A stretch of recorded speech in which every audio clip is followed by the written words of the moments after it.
Red-eyed tree frogs are the world's most iconic species of frog, and they actually make amazing pets. So in today's video, I'll be giving you guys a complete red-eyed tree frog care guide so that you'll have all the information you need to ensure that your frog has a long and happy life.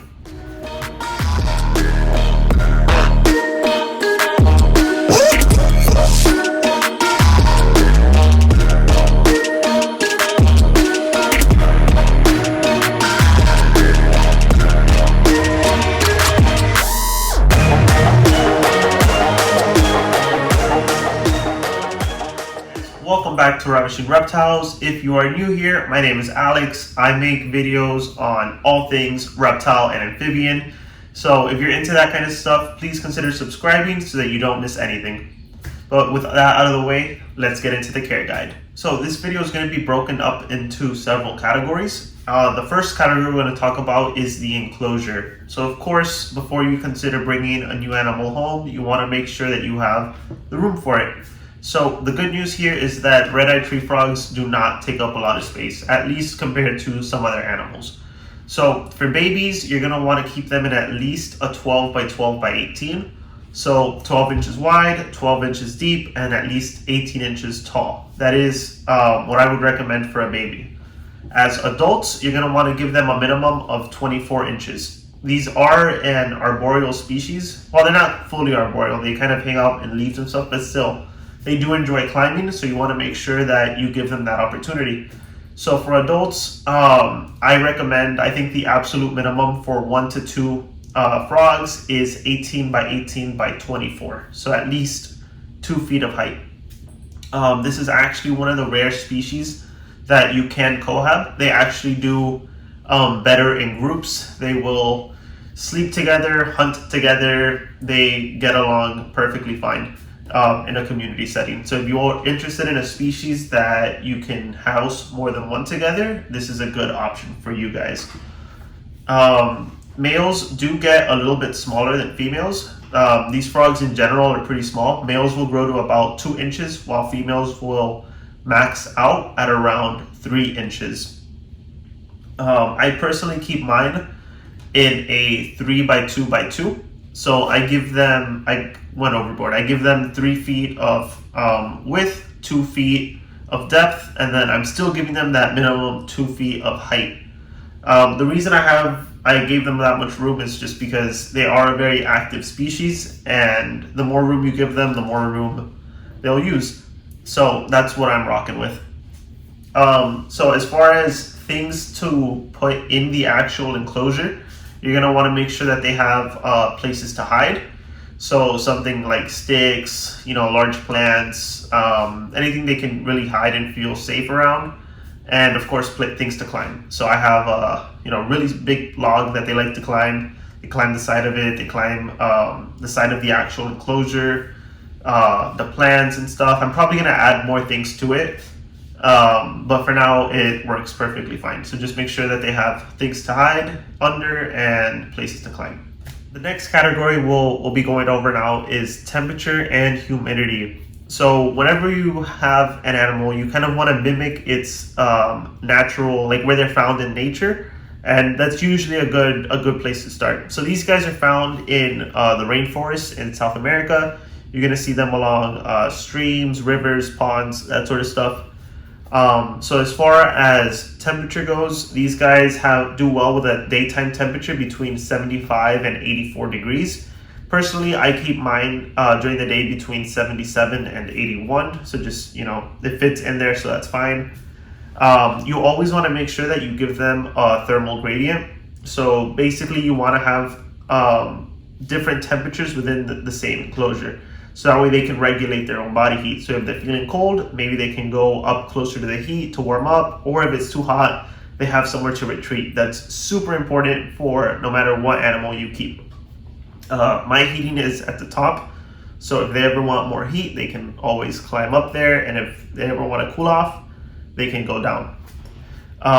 So nighttime temperatures, so that was daytime temperatures. Nighttime temperatures, I keep it in the low 70s, so between 70, 71, sometimes even up to 72 for my nighttime temperatures. They can go lower than that, but I wouldn't recommend going any lower than like 68 or 69. Nice. So yeah, so that's that. I live in Miami, so it doesn't get all that cold here. So I'm fine with, I don't have to do any supplemental heat or anything like that during the nighttime. But if you live somewhere where it's a lot colder, consider maybe a ceramic heat emitter or any other, like a radiant heat panel, any kind of heating that will just make it a little bit warmer for them if it does get too cold where you live. Whatever heating you choose for nighttime, you just have to make sure that it doesn't let off any light. So as far as humidity goes, you're gonna want to keep it between 60 and 80% humidity. That's really their sweet spot. The way I do it is I have a misting system. So I'll turn it on in the morning and then it'll mist. Humidity will get up to about 80, 85. And then it'll mist again in a couple hours once the humidity has already dropped down to about 60. So you don't want it to be constantly too humid either. You want to create those spikes and declines in humidity. And then a few things to consider as it relates to humidity. The kind of enclosure you use will also determine how easy it is to maintain humidity. So for example, PVC, like the enclosure I use, it retains heat and humidity a lot better as opposed to something like glass. So if you're using a glass enclosure, you may end up needing to cover the top of it partially just to increase humidity. Another thing you can do to increase humidity is add a lot of moss. You can add a large water dish. And lastly, the kind of substrate that you use will also impact your humidity. So that actually takes us to our next category, which is of course the substrate. So like I mentioned, you're gonna wanna use a substrate that holds humidity well and it's not gonna mold. I'm personally using coconut chip right now. And that's been working really well. It's just not as aesthetically pleasing as some other options. Another thing you can use is a mix of topsoil and sand. That works really well. That's what I have my crested gecko on, and I think I'm probably just gonna switch my frogs over to that. You can add some sphagnum moss to the substrate to increase the humidity.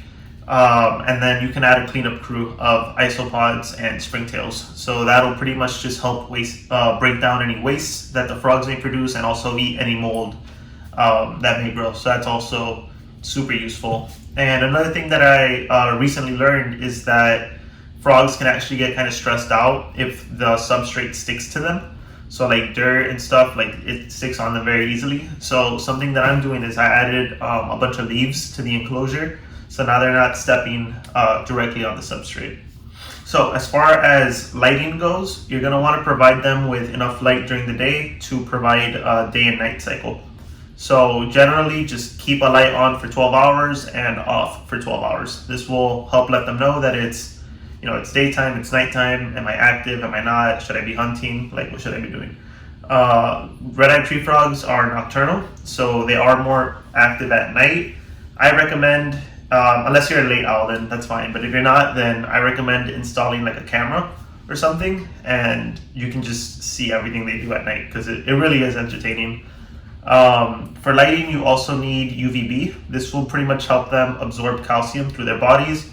It doesn't need to be a high wattage UVB. A low wattage UVB is fine, but I would highly recommend using UVB. The next category I want to talk about is their diet. So red-eyed tree frogs, like most pets, will live longer if you feed them.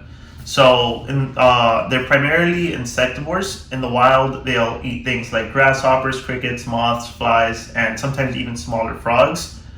In captivity, they're usually fed roaches, waxworms, mealworms, superworms, crickets, just all kinds of bugs.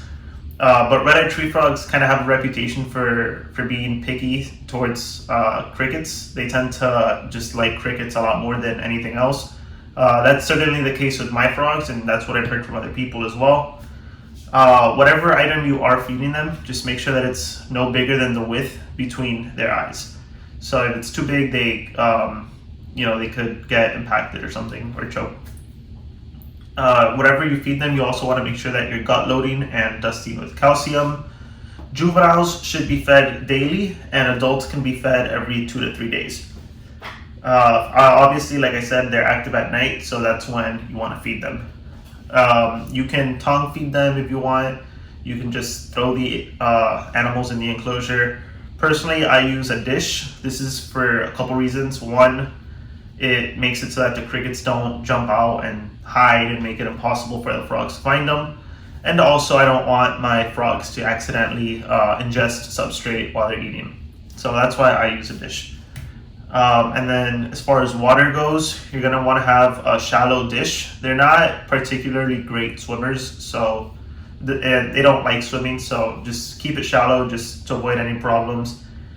Treat it with Reptisafe or any kind of dechlorinizer. They'll actually soak in their water dish, so they'll just sit in it and absorb water through their butts. So water dish, super important to keep them hydrated. So the last category I want to touch on is their temperament. So they're a generally shy species. They do not like to be handled. They won't bite you, but it'll definitely stress them out. This could cause several problems. Like if they're stressed, they probably won't eat. So definitely try to avoid handling them as much as possible. Normally when I do care guides, I plan on having the actual animals out with me, but like I said, they don't really like to be handled. They have permeable skin, meaning they can absorb things through it, like oxygen and water, but also harmful things. So if you say wash your hands or something with soap, they could potentially absorb that soap that's on your hands. The only time I handle mine are if I have to do their bi-weekly weigh-ins, or if I need to change something in the enclosure or clean something out. But they're mainly a hands-off species that'll make just a great display pet. So that's the care guide. Let me know what you guys think about it in the comment section. Would you guys like to see more videos like this? And if so, what species would you guys like to see next? Like I said, guys, this channel really is just for the viewers. So I don't want to be putting stuff out there that you guys don't want to see. So let me know what you guys would like to see and I'll happily make it. But anyways, as always, thank you for watching and enjoy your reptiles.